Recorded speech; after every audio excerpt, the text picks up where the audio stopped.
नमस्कार प्रिय विद्यार्थियों, योगा ज्योतिष हब यूट्यूब चैनल में आप सबका हार्दिक अभिनंदन। यूजीसी योगा नेट की जो तैयारी चल रही है उसमें प्रथम यूनिट यानी पहली यूनिट के अंदर योग और सांख्य दर्शन से संबंधित कुछ प्रश्नों का संग्रह है ये, और ये बहुत ही इम्पोर्टेंट है और सरलता से हम समझ सकते हैं। इन्हें आप याद कर लीजिए। सबसे पहले आप देखेंगे सांख्य दर्शन में कितने प्रमाण माने गए हैं। 3। सांख्य दर्शन क्या है? आस्तिक दर्शन है ये। सांख्य शब्द की निष्पत्ति मूल धातु क्या है? चक्षीय, इसमें मूल धातु रहता है, इसको भी आप याद रखिए। सांख्य शब्द का दार्शनिक अभिप्राय क्या है? सम्यक् यानी सम्यक कहते हैं ठीक प्रकार से विचार ज्ञान होना। 5वां प्रश्न आप देखिए यहाँ पर, इसमें सांख्य चर्चा विचारणा इति ये वचन किसका है? अमरकोश के अंदर आता है संख्या चर्चा विचारणा इति। 6ठा प्रश्न, सत्व रजस तमसाम साम्य अवस्था प्रकृति ही, इस परिभाषा का संबंध किस ग्रंथ से है? सांख्य सूत्रम से। तो राग विराग योर योग सृष्टि ही, इस पंक्ति में राग जो शब्द है इसे क्या अभिप्राय है? त्रिगुणात्मक प्रकृति। त्रिगुणात्मक अभिप्राय ये सत्व रज तम से युक्त जो प्रकृति है वही अर्थ यहाँ लिया गया है। आयुर्वेद शास्त्र के अंदर सांख्य सिद्धांत का वर्णन किस ग्रंथ में मिलता है? वह आता है सुश्रुत संहिता में। ये बहुत ही इम्पोर्टेंट प्रश्न है, इनको एज इट इज़ आप याद कर लीजिए। अगला जो प्रश्न आता है वह है 9वां, सांख्य दर्शन के प्रवर्तक कौन है? कपिल मुनि। पौराणिक मतानुसार कपिल मुनि किसके अवतार थे? अग्नि के। कपिल मुनि की माता का नाम क्या था? देवहूति। 12वां प्रश्न ध्यान दीजिए, कपिल मुनि के पिता का नाम क्या था? कंदर्प ऋषि के नाम उनके पिताजी का नाम है। श्रीमद् भगवत महापुराण के अनुसार कपिल मुनि क्या यानी किसके अवतार थे? विष्णु के अवतार माने गए हैं। 14वां प्रश्न, सांख्य कारिका नामक ग्रंथ का अन्य नाम क्या है? सांख्य सप्तति। परिणामवाद का सिद्धांत किसका है? सांख्याचार्य कपिल मुनि का है। 16वां प्रश्न, सांख्य कारिका में कितनी कारिका है? 70। अब बात आती है सांख्य कारिका किस छंद में लिखी गई है? आर्या छंद के अंदर। मैं आपको 200 से भी ज़्यादा प्रश्नों का भी इसमें पढ़ाऊँगा, ध्यान से सुनते रहिए। सांख्य दर्शन तत्व संख्या कितनी है? 25। सांख्य कारिका को प्रथम कारिका में कुछ कितने प्रकार वर्णित हैं? 3। दुख जो है ना, दुख के प्रकार बताए गए हैं। 3 प्रकार के दुख हैं सांख्य कारिका के पहले ही सूत्र में, पहला ही कारिका। दृष्टावदानुश्रविक इति, इस पंक्ति में अनुश्रविक जो शब्द है इससे क्या अर्थ ग्रहण किया गया है? वह है वैदिक। 21 नंबर, व्यक्ताव्यक्त जे विज्ञान, जो व्यक्त है जो अव्यक्त है उनको जानने वाला विज्ञानात। यहाँ पर जो जे शब्द है इसके अंदर का अर्थ क्या लिया गया है? पुरुष से, यानी पुरुष सब जानता है, जो व्यक्त है जो अव्यक्त है इनको जानने वाला कौन है? पुरुष। 22 नंबर पर देखिए, सांख्य दर्शन में अव्यक्त क्या है? प्रकृति। अव्यक्त का ध्यान रखिए, यहाँ प्रकृति है। सांख्य दर्शन जो है अविकृति किसको कहा? मूल प्रकृति को, उसका कोई विकृति नहीं होती, वो मूल हमेशा मूल रहता है। और 24 नंबर प्रश्न में महत अहंकार पंच तन मात्रादि क्या है? यानी प्रकृति विकृति तत्व कहलाते हैं ये, क्योंकि ये प्रकृति से निकलते हैं। महतत्व आप देखते हैं, प्रकृति से कौन निकला? पहला महत निकलता है, और महत से अहंकार निकलता है, अहंकार से पंच तन मात्राएं निकलती हैं। यहाँ तक ये क्या कहलाएंगी? प्रकृति विकृति तत्व कहलाते हैं। और पंच तन मात्राओं से आगे पंच महाभूत आदि निकलते हैं, तो इसका आगे का है। अब आगे एकादश इंद्रियां जो हैं, पंच महाभूत जो हैं, ये क्या हैं? ये हैं विकृति तत्व कहलाते हैं। ये प्रकृति विकृति नहीं है, क्योंकि पंच तन्मात्राओं से तो पंच महाभूत निकलते हैं और अहंकार से ये एकादश जो इंद्रियां हैं ये निकलती हैं। इस तरह से आप ध्यान रखिए, ये विकृति तत्व कहलाते हैं, मूल प्रकृति के साथ से नहीं निकलते। ये सांख्य दर्शन में पुरुष है, न प्रकृति है न विकृति है। 27 नंबर पर देखिए, प्रमेय सिद्धि किससे होती है? प्रमाण से। प्रमाण से प्रमेय सिद्धि होती है। प्रमेय का अर्थ होता है जानने योग्य। सांख्य दर्शन में ब्रह्म स्वरूप जो क्या है? सद असत ख्याति। सद और असत ख्याति को ब्रह्म स्वरूप कहा गया है। अनुमान की परिभाषा क्या है?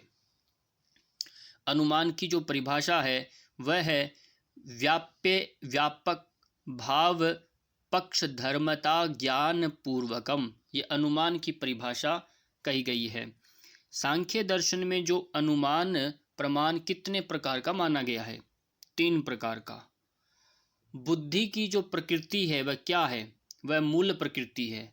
बुद्धि जो है ना वह मूल प्रकृति से निकलता है। आप देखते हैं महत तत्व पहला ही है, इसलिए बुद्धि की जो प्रकृति क्या कहलाएगी? मूल प्रकृति। अहंकार किससे उत्पन्न होता है? ये बुद्धि से निकलता है, इसलिए कहा महत तत्व से, यानी बुद्धि से अहंकार निकला। एकादश जो इंद्रियां हैं, 11 इंद्रियां, वो किससे उत्पन्न होती हैं? वो अहंकार से उत्पन्न होती हैं। एकादश समझ गए होंगे। अब पंच ज्ञान इंद्रियां हैं, पंच कर्म इंद्रियां और एक मन, ये 11 जो हैं ये अहंकार से निकलती हैं। पंच महाभूत किससे उत्पन्न होते हैं? पंच तन्मात्राओं से। पंच तन्मात्राएं क्या हैं वो आगे पढ़ेंगे।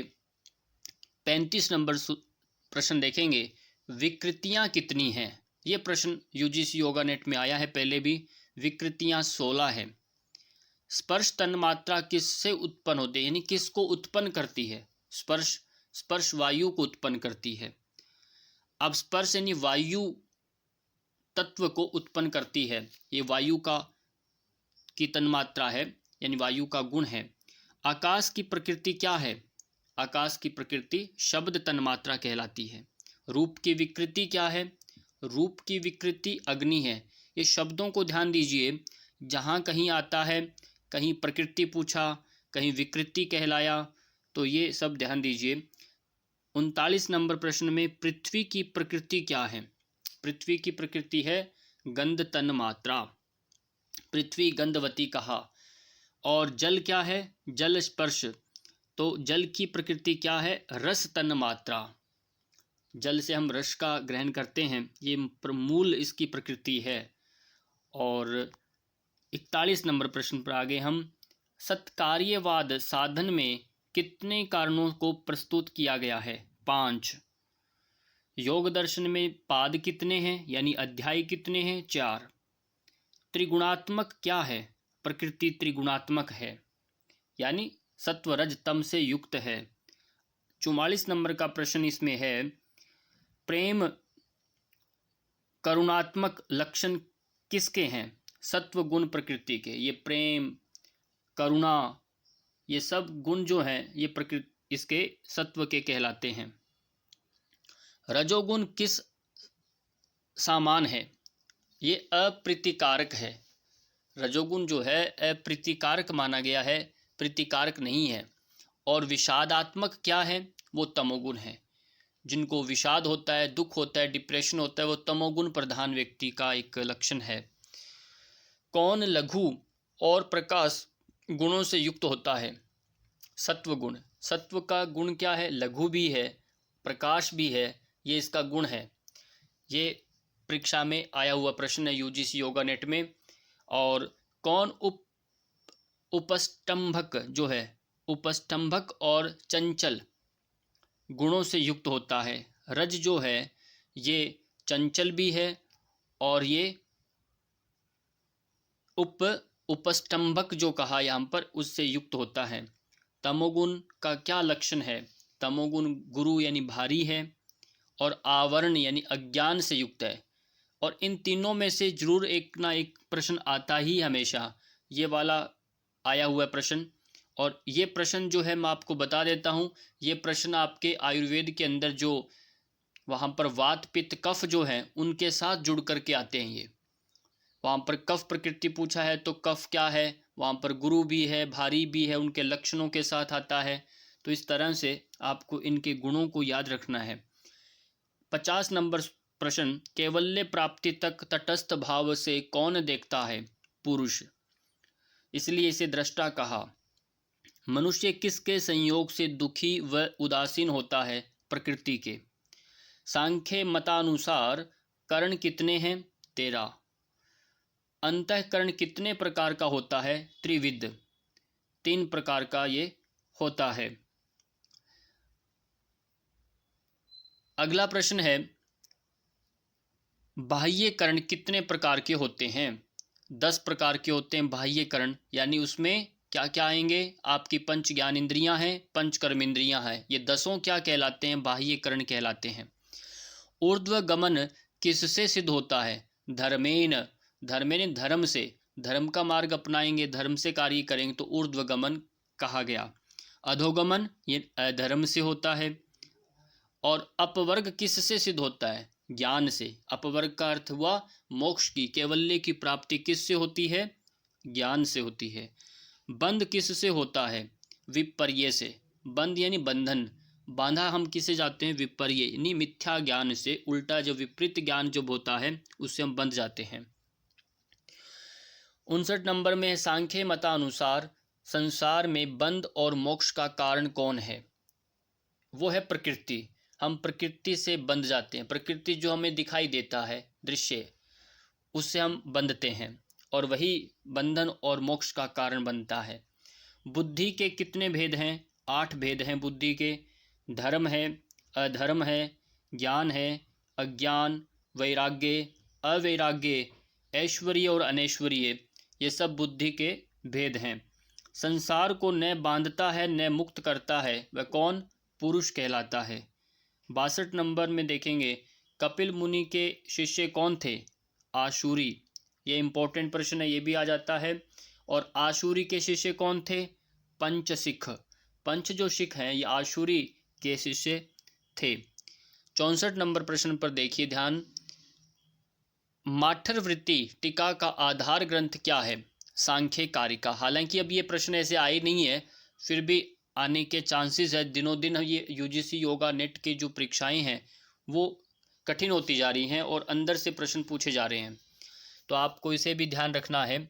इसलिए सांख्य से संबंधित चाहे योग से संबंधित इनके जितने भी ग्रंथ हैं उनको याद कर लीजिए। पुरुष क्या है? दृष्टा। पुरुष को दृष्टा कहा। 66 नंबर प्रश्न, अज्ञान का अंतर्भाव किसमें होता है? विपर्यय में। 67, सिद्धि प्राप्ति में किसका अंतर्भाव स्वीकारा गया है? ज्ञान का। तुष्टि नामक प्रत्यसर्ग से क्या अर्थ स्वीकारा है? तुष्टि, धर्म अर्थ लिया गया है तुष्टि के अर्थ में, और प्रत्यय जो अर्थ लिया जाता है बुद्धि से संबंधित होता है, ये अर्थ समझाया गया यहाँ। अशक्ति में किसका अंतर्भाव है? अधर्म का। पुरुष क्या है? ये प्रश्न आता है, चेतन है या जड़ है? चेतन है। योग साधन अंगों में बाह्य साधन कितने हैं? 5। 5 समझ गए होंगे। यम, नियम, आसन, प्राणायाम और प्रत्याहार तक, ये 5 जो अंग, इनको हम बाह्य साधन कहते हैं। और आगे के 3 वो अंतरंग साधन कहलाते हैं। शुद्ध अद्वैतवादी कौन है? वल्लभाचार्य। शुद्ध थे ये, अद्वैतवादी कहलाए। वल्लभाचार्य का भाष्य क्या है? अणुभाष्य। इसको भी आप याद रखिए, अणुभाष्य जो है ये उनका है। 74 नंबर प्रश्न आ गया है और ध्यान से प्रश्न पूरे सुनिए और अंत तक जुड़े रहें, और बाद में इसे 2-3 बार यदि आपने सुन लिया परीक्षा से पहले तो आपको ये प्रश्न इनमें से कोई नहीं रहेगा। तो 74 नंबर प्रश्न आता है, शंकराचार्य के दीक्षा गुरु कौन है? जिनसे उन्होंने दीक्षा ली वो है गोविंद भगवद पाद है। जो गोविंद भगवत पाद जो है इनसे उन्होंने दीक्षा ली। गोविंद भगवत पाद के गुरु थे गौड़पाद। सांख्य मतानुसार सूक्ष्म शरीर कितने तत्वों से बना है? 18 तत्वों से बना है। तो आप इनको याद रखना है। 18 तत्वों के कौन कौन से हैं वो भी ध्यान रखना है। और पुरुष का स्वरूप क्या है? अपरिणामी, क्योंकि ये परिणामी नहीं है। परिणामी कौन होता है? प्रकृति। तो पुरुष तो प्रकृति से अलग है, तो ये तो दृष्टा है, इसलिए अपरिणामी है। ये सुख दुख से परे है। कैवल्य की प्राप्ति किसको होती है? विवेक ख्याति पुरुष को। जिन्होंने विवेक ख्याति यानी पुरुष और प्रकृति के भेद को जिसने जान लिया, उसे कैवल्य की प्राप्ति होती है। सांख्य में प्रकृति विकृति कितनी है? 7 प्रकार की जो प्रकृति है और विकृतियां कितनी है? 7। 80 नंबर, सांख्य मतानुसार विकृतियां कितनी है? 16। इसको अच्छे से अलग अलग करके याद करेंगे भी। पातंजल योग सूत्र के भाष्यकार कौन है? व्यास। चित्त की वृत्तियों को निरोध करने के लिए योग दर्शन कितने अंग बताए हैं? 8 प्रकार के, वही अष्टांग योग हैं, इन्हीं को आपको याद करना है। योग दर्शन में कितने तत्व हैं? 26। और पतंजलि किस ग्रंथ के प्रणेता है? योग दर्शन के। सत्कार्यवाद का सिद्धांत किस दर्शन का है? सांख्य दर्शन का। अथ योगानुशासनम किस ग्रंथ का प्रतिज्ञा वाक्य है? यहाँ प्रतिज्ञा वाक्य है वह है योग दर्शन का, ये प्रथम ही सूत्र है। सांख्य दर्शन का वर्णन किस उपनिषद में मिलता है? श्वेताश्वतर उपनिषद के अंदर। 3 प्रकार के दुख कौन कौन से हैं? ये प्रश्न आ जाता है, आया हुआ भी है। वह आध्यात्मिक, आदिभौतिक, आदिदेविक। और त्रिगुणात्मक प्रकृति के नाम रंग लिखो।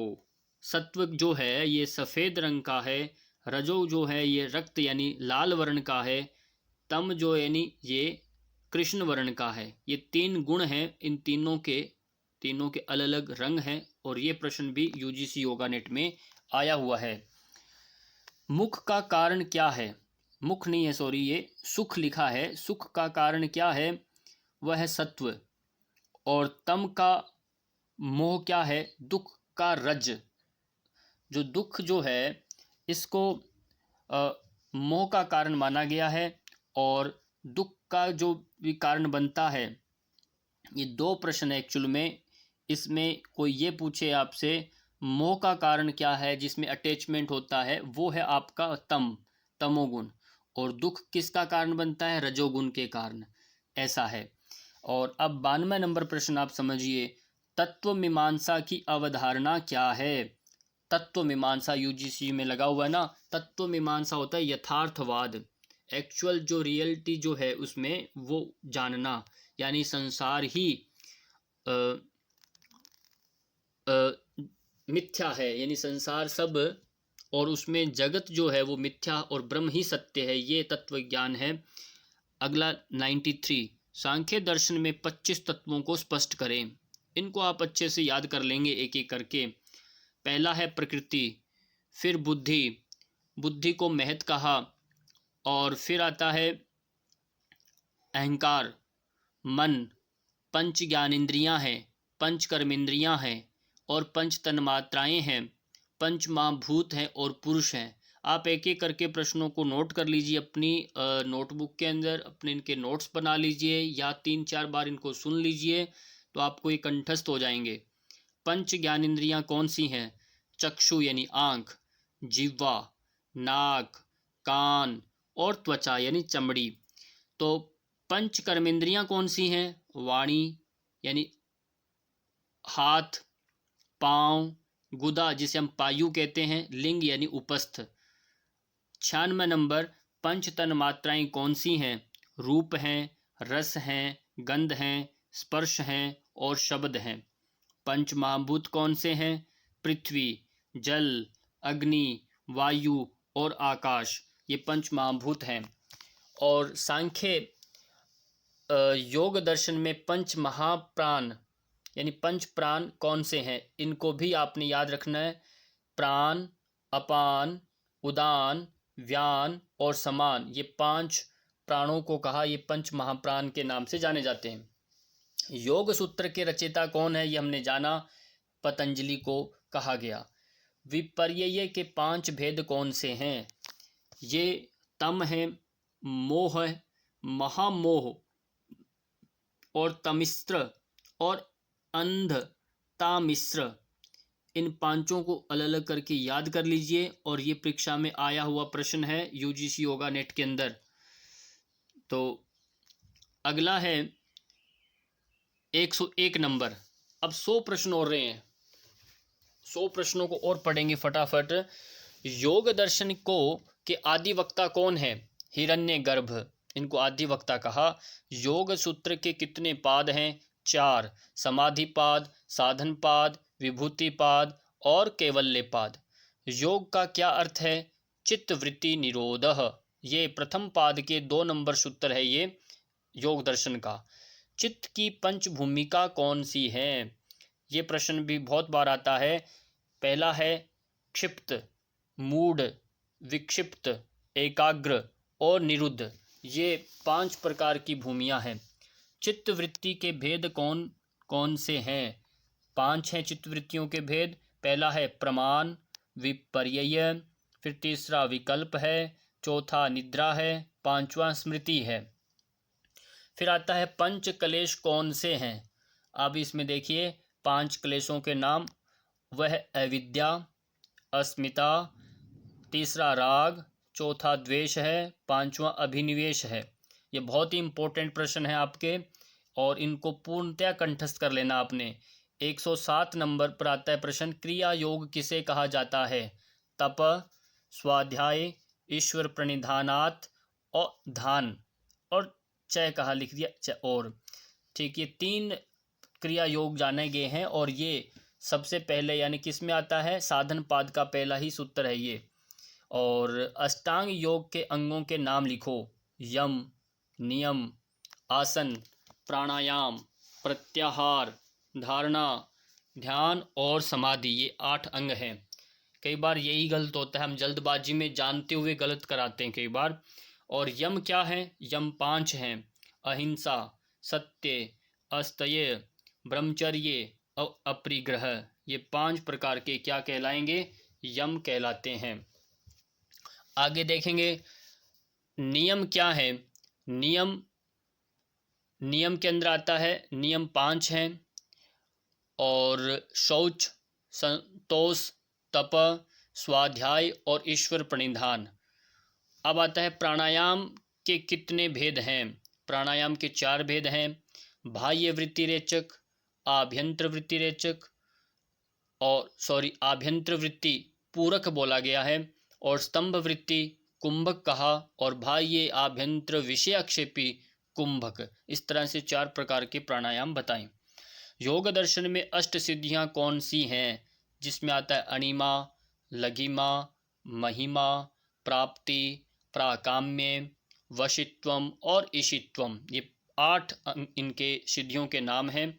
113 प्रश्न संख्या, योगियों के कौन से 4 भेद हैं?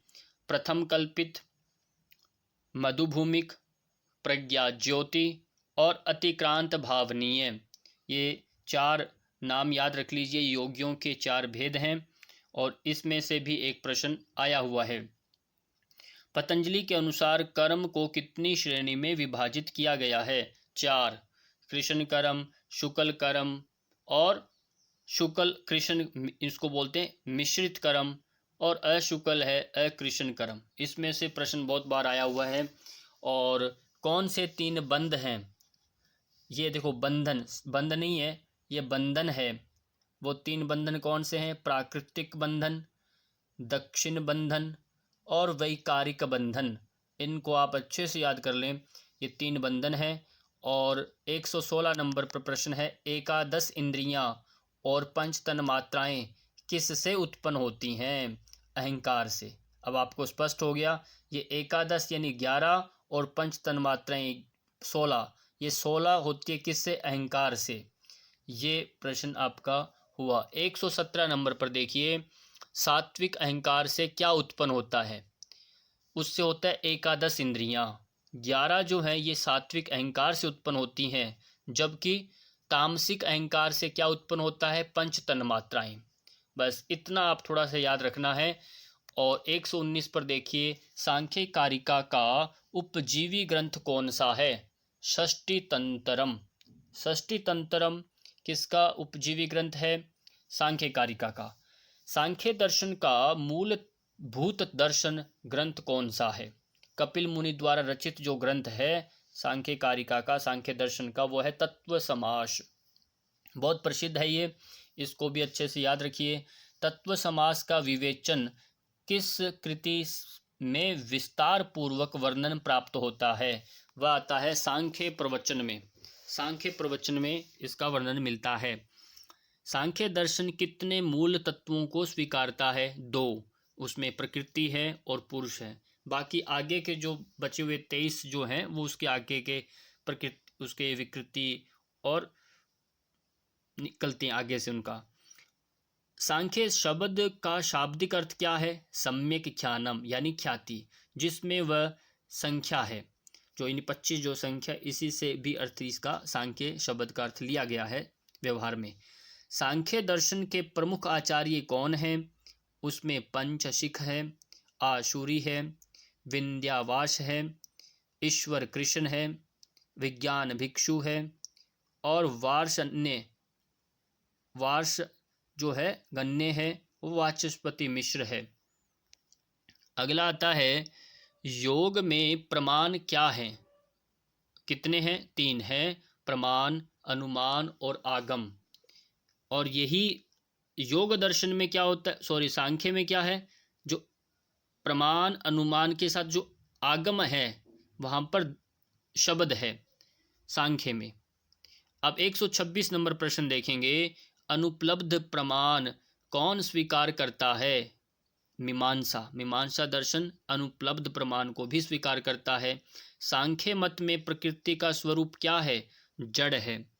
माध्वाचार्य का बालक नाम क्या है? वासुदेव है ये माध्वाचार्य का बालक का नाम है। माध्वाचार्य किस देवता के अवतार माने जाते हैं? वायु देवता के। सत्व गुण का स्वरूप क्या है? ये ध्यान दीजिए, ये प्रश्न आते हैं। लघु है और प्रकाश है। अनुमान क्या है? ये प्रमाण है। अनुमान प्रमाण का ही भेद है ना, तो ये ध्यान रखना है। अनुमान क्या है? प्रमाण। और अब आता है नास्तो विद्यते भावो ना भावो विद्यते सत। ये गीता का सिद्धांत किस दर्शन से संबंध रखता है? ये सांख्य दर्शन से है। और सांख्य प्रवचन भाष्य के प्रवर्तक कौन है? ईश्वर कृष्ण जो हैं, ये सांख्य दर्शन के प्रवचन भाष्यकर हैं। अब आता है सांख्य मत में कौन गुणों की संख्या कितनी है? 3। सत्वरजतम। मोक्ष क्या है? दुख व दुखों के कारणों से मुक्ति क्या कहलाती है? मोक्ष कहलाती है। कैवल्य को कौन प्राप्त करता है? पुरुष प्राप्त करता है। 137 प्रश्न ध्यान दीजिए। पुरुष क्या लक्षण है? पुरुष का लक्षण क्या है? विवेक भाव। 138 नंबर प्रकृति का क्या लक्षण है?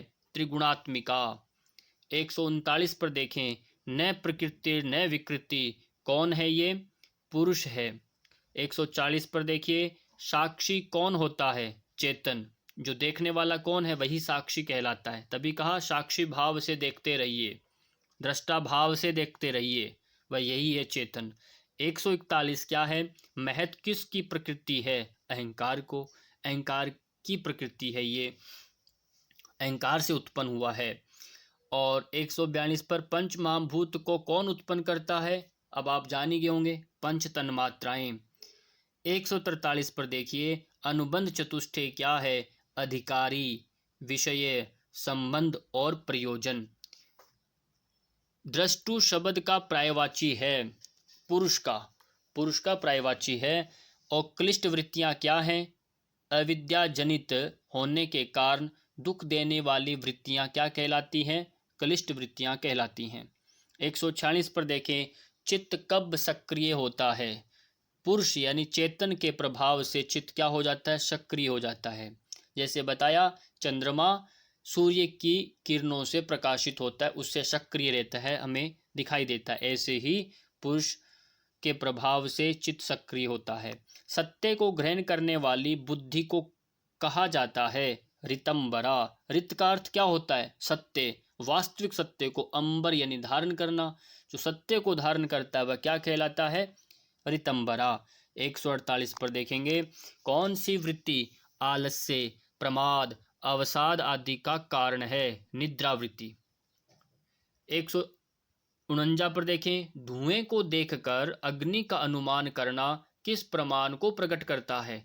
अनुमान प्रमाण वृत्ति है ये। दूर से धुआं देखा, लगा अग्नि जरूर है तभी तो धुआं निकला, ये अनुमान लगता है। अनुमान आपके प्रत्यक्ष पर डिपेंड करता है, ये पहले देखा होना चाहिए।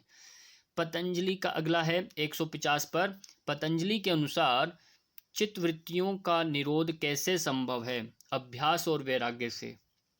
वैराग्य का क्या लक्षण है? भौतिक विषयों के प्रति आसक्ति भाव को सर्वथा त्याग देना, ये वैराग्य कहलाता है। 152 नंबर, चित्त विक्षेपों की संख्या कितनी है? 9 हैं ये। व्याधि, स्त्यान, संशये, प्रमाद, आलस्य, विरक्ति, भ्रांति, दर्शन, लब्ध, भूमिक्तवान, अनवस्थितवानि चित्त विक्षेपास्ते अंतरायाः।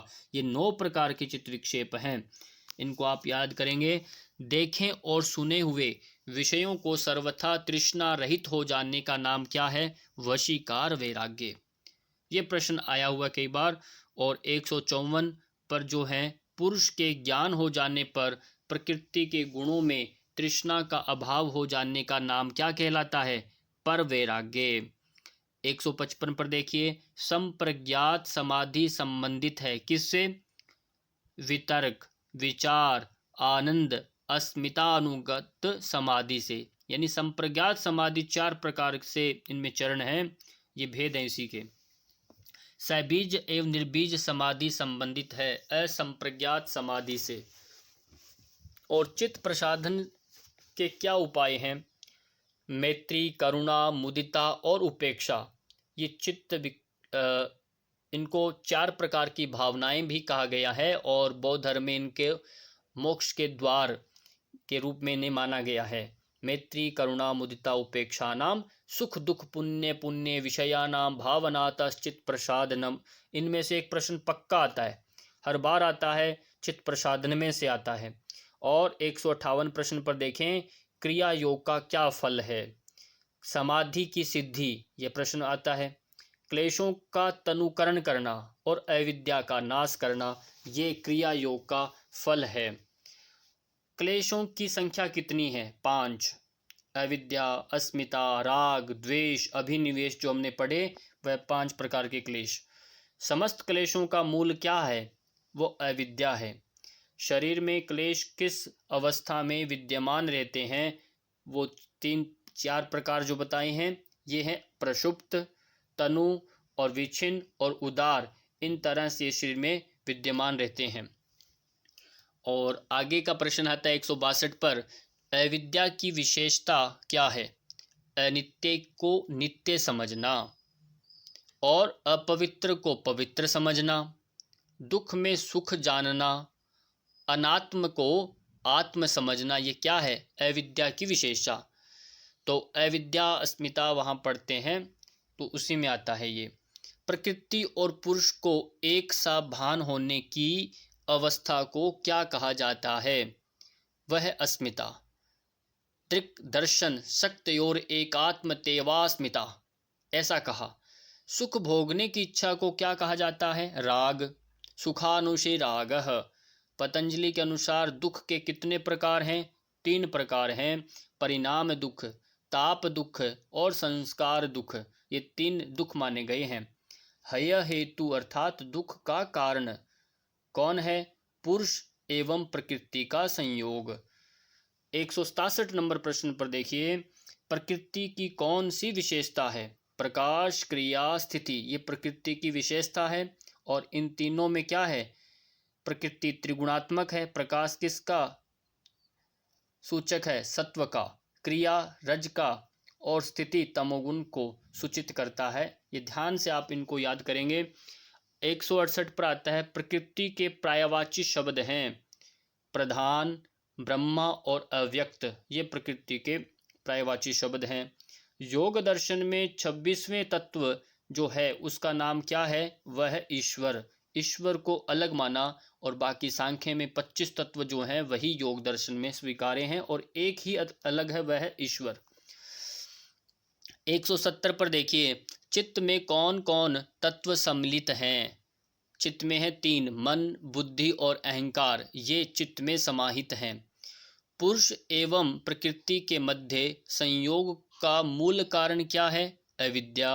अविद्या के कारण ही हम इन दोनों में संयोग मान लेते हैं, और जब इनको अलग अलग जान लेते हैं तो आप कैवल्य को प्राप्त कर लेते हैं, विवेक ख्याति वह कहलाते हैं। और वो किससे संभव है? वो विद्या से संभव है। हान का अर्थ क्या है? हान का अर्थ होता है पुनर्जन्म आदि जो भावी दुखों का अंत हो जाना, वो कहलाता है हान। हान का क्या उपाय है? निर्दोष एवं निश्चल विवेक ख्याति, ये उसका उपाय है कि हम सुख को कैसे प्राप्त करें। तो उसको उपाय क्या है? निर्दोष एवं निश्चल विवेक ख्याति। यम पालन करने से आपको क्या लाभ मिलता है? सामाजिक संबंधों में सुधार होता है, ये सबसे बड़ा लाभ यम का जो पालन करता है। 175 नंबर प्रश्न पर देखें, अष्टांग योग साधना में सर्वाधिक महत्वपूर्ण अंग है कौन कौन से? 2 हैं, यम और नियम। इनको सर्वश्रेष्ठ माना गया है। जो इनका पालन करता है वही आगे अच्छा सच्चा योगी बन पाता है। 176 पर देखिए, अहिंसा की सिद्धि होने पर क्या होता है? सभी प्राणी योगी के समक्ष वैर का त्याग कर देते हैं। यहाँ ये बातें क्या कही है, यहाँ पर अब इनके फलों के बारे में बातें बताई जा रही है। 177 पर बताया है, निम्न में से कौन सा युग्म सही नहीं है? ऐसा कई बार प्रश्न आते हैं परीक्षाओं में, जिसमें लिखा होता है शौच, आगे लिख दिया असंसर्ग की इच्छा। शौच क्या है? यही है, ये सही है। संतोष क्या है? अनुत्तम सुख लाभ है, ये ठीक है। तप क्या है? शरीर और इंद्रियों का वश में होना, ये है। अस्तेय क्या है? चोरी ना करना, ये भी ठीक है। तो यानी सभी ये ठीक हैं। तो इस तरह से जो इनके एक एक इनके फल हैं उनको भी आपको याद रखना है। अब आता है 178 नंबर प्रश्न। देखिए, ये बहुत इम्पोर्टेंट हैं और ये हर बार किसी न किसी रूप में आते ही आते हैं। आसन की सिद्धि के लक्षण क्या हैं? ये सूत्र देखिए, साधन पाद में आता है अनंत। अनंत का अर्थ लिया गया है परमात्मा या आकाश से लिया गया है। अनंत पर समापत्ति, समापत्ति का अर्थ होता है समाधि। दूसरा है इसका लक्षण, आसन सिद्धि जब होगी तो द्वंद्वों का आघात न लगना। तीसरा है शारीरिक व मानसिक दृढ़ता की प्राप्ति। तो अब 179 नंबर में देखेंगे, प्राणायाम सिद्धि के क्या लाभ हैं? लाभ ये हैं, अज्ञान रूपी जो आवरण का क्षीण हो जाना, धारणा के लिए मन का योग्य बनना, चंचल मन स्थिर होना। 180 पर देखें, ध्यान का लक्षण क्या है? ध्यान की स्थिति में मन का ध्यातव्य वस्तु में पूर्णता तल्लीन हो जाना, जो आप ध्यान कर रहे हैं उसमें पूर्णतया से लग जाएगा। और दूसरा है ध्यान की अवस्था में सूक्ष्म स्वरूप की अनुभूति होना। तीसरा है ध्यान की अवस्था में एकाग्रता सतत यानी लगातार बनी रहना। ये सबसे बड़े इनके ध्यान के लक्षण हैं। और अब आता है 181 नंबर प्रश्न है, पतंजलि के अनुसार संयम क्या है? धारणा, ध्यान, समाधि का संयुक्त रूप क्या कहलाता है? संयम कहलाता है। 182 पर देखें, सत्व एवं पुरुष की अभेद प्रतीति ही भोग है। यानी सत्व और एवं पुरुष, सत्व यानी यहाँ पर बुद्धि के अर्थ में लिया गया है, और पुरुष की जो अलग अलग जो प्रतीति ही इनको एक मान लेना, वो क्या कहलाता है? भोग कहलाता है। कौन सी वायु जीत लेने पर जल, कीचड़, कंटक आदि जो कांटे हैं उन पर शरीर का प्रभाव नहीं पड़ता? वह है उदान वायु। ये 5 महाप्राण आपने याद किए, उनमें से एक उदान वायु है। 184 नंबर पर देखेंगे, निर्बीज समाधि के बहिरंग साधन क्या है? वह है धारणा, ध्यान, समाधि। ये प्रश्न आया हुआ है परीक्षा में, इसको भी ध्यान से आप समझ लेना है। 185 पर देखेंगे, पतंजलि के अनुसार संस्कारों का साक्षात्कार कर लेने पर पूर्व जन्मों का ज्ञात हो जाता है। ध्यान दीजिए, ये पूर्व जन्म का ज्ञान कब होता है? जब हम संस्कारों का साक्षात्कार कर लेते हैं। 186 पर देखेंगे, मैत्री आदि जो भावनाएं हैं उनमें जब हम संयम करते हैं तो क्या मिलता है? वो अमोघ बल की प्राप्ति होती है। 187 पर देखें, सूर्य में जब हम संयम करेंगे तो हमें लोकों का, समस्त जितने लोक हैं उन सब का ज्ञान हो जाता है। और 188 में है, चंद्रमा में जब हम संयम करते हैं, ये सारी विभूति पाद में सिद्धियों के उनके फल बताए गए हैं कि जब हम संयम चंद्रमा में करते हैं तो तारा समूह का ज्ञान हो जाता है। 199 में हम देखें, नाभि चक्र में संयम करने से क्या होता है? देह रचना यानी शरीर विज्ञान का पूरा ज्ञान हो जाता है। 190 पर देखें, मूर्धा ज्योति में संयम करने से सिद्ध महात्माओं का दर्शन होता है। 191 पर देखें, हृदय में संयम करने पर चित्त का ज्ञान हो जाता है। हृदय संवित ज्ञानम ऐसा बोला। और 192 पर देखो, इंद्रिय जय से मन की तरह शरीर वेगवान हो जाता है, जब आप इंद्रियों पर जीत लेते हैं तब। 193 में सिद्धि बताई, क्षण और उसके क्रम में जब आप संयम करते हैं तो विवेक ज्ञान उत्पन्न होता है। ये प्रश्न आया है परीक्षा में, और यानी इसमें से हर बार प्रश्न आता ही आता है। ये सारी की सारी जो सिद्धियों के जो विभूतियां हैं इनको आप अच्छे से याद कर लेंगे। 194 में है, प्रकृति और पुरुष की जब समान भाव में शुद्धि हो जाने पर क्या हो जाता है? कैवल्य की प्राप्ति। ये विभूतिपाद का अंतिम सूत्र है। अब आता आगे, पतंजलि योग सूत्र में कौन सा दार्शनिक सिद्धांत अपनाया गया है? वह है त्रैतवादी सिद्धांत, जिसमें प्रकृति और पुरुष विशेष कहा यानी ईश्वर। ठीक, प्रकृति है, पुरुष है और पुरुष विशेष यानी ईश्वर को कहा। यह है एक त्रैतवादी सिद्धांत। योग सूत्र में सूत्रों की जो कुल संख्या है वह 195 है, जिसमें समाधि पाद में 51 है, साधन पाद में 55 है, विभूति पाद में भी 55 है, कैवल्य पाद में 34 है। इस तरह से टोटल हुआ 195। ये संख्या परीक्षाओं में आई हुई है, इनको भी कंठस्थ कर लें। चित्त का स्वामी कौन है? पुरुष है। निर्माण चित्त की उत्पत्ति किससे होती है? अस्मिता से। अस्मिता जो है ये सूक्ष्म अहंकार के रूप में प्रयोग किया गया है और इससे आपकी निर्माण चित्त की उत्पत्ति होती है। योगी जन कौन से कर्म करते हैं? अशुक्ल और अकृष्ण कर्म करते हैं। 4 प्रकार के कर्म हैं। और यहाँ एक प्रश्न बहुत इंपॉर्टेंट वो नहीं लिखा, 5 प्रकार की जो सिद्धियों का वर्णन मिलता है, जो सबसे पहले आता है कैवल्य पाद में। पहला ही सूत्र है, जन्मौषधि मंत्र तप समाधि जा सिद्धये। जन्म, औषधि, मंत्र, तप और समाधि के माध्यम से व्यक्ति को सिद्धि प्राप्त होती है। ये 5 प्रकार की सिद्धियां हैं, इसको भी आप इसमें समझिए। और अगला है, द्वितीय पाद में योग साधना कौन से 2 खंडों में विभाजित है? एक है क्रिया योग और दूसरा है अष्टांग योग। ये साधन पाद में आता है। वैसे होती कितनी है? 3 साधनाएं हैं, एक अभ्यास और वैराग्य भी है, और 2 ये आप जो पढ़ा है क्रिया योग और अष्टांग योग। ये 3 प्रकार की साधनाएं पूरे योग दर्शन में बताई गई है। कौन समाधि के विरोधी होते हैं? क्लेश। ये समाधि के विरोधी हैं, समाधि को लगने नहीं देते। जो 5 क्लेश हैं, अविद्या, अस्मिता, राग, द्वेष, अभिनिवेश, ये समाधि को सिद्ध नहीं होने देते, ये विरोधी कहलाते हैं। पतंजलि योग सूत्र में कौन सा सूत्र क्वांटम सिद्धांत का प्रतिपादन करता है? वह द्वितीय अध्याय का 18 नंबर योग सूत्र है।